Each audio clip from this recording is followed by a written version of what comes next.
कर्ज माफी को लेकर महाराष्ट्र में किसान आंदोलन एक बार फिर उग्र होता दिखाई दे रहा है। किसान नेता बच्चू कडू ने सरकार को चेतावनी दी है कि अगर 30 जून तक किसानों का कर्ज माफ नहीं हुआ तो आंदोलन और भी बड़ा रूप लेगा। उन्होंने साफ कहा, जब तक किसानों के अकाउंट में पैसा नहीं पहुंचेगा तब तक हमारा प्रोटेस्ट खत्म नहीं होगा।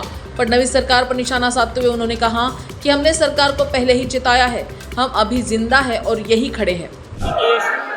खरं तर आम्ही तारीख मागायलाच गेलो होतो, तारीख घेऊन आलेलो आहोत।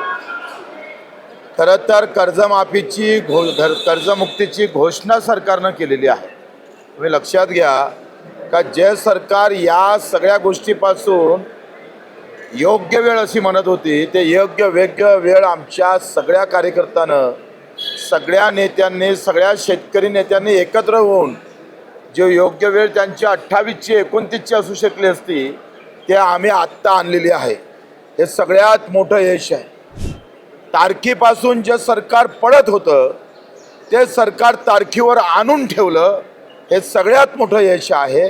आता तारखेनंतरच्या अनेक गोष्टी त्याच्यात आहे, अनेक बारकावे आहे। आम्ही सरकारला असं सुस्त झोपू देणार नाही, आम्ही वाज ठेवणार। सरकारचं अभिनंदन करतोच, आभार मानतोय। इतक्या आर्थिक बिकट अवस्थेमध्ये सुद्धा देवेंद्रजी असेल, एकनाथजी शिंदेने सुद्धा आम्हाला अगोदर आश्वासन दिलं होतं मुख्यमंत्री असताना, अजितदादा असेल, या सगळ्यांनी या कठीण परिस्थितीतून मार्ग काढला, त्याबद्दल त्यांचा आभारच आहे। परंतु हे सगळं करताना यामध्ये जर कटकारस्थान झालं तर आम्ही कोणालाही सोडणार नाही।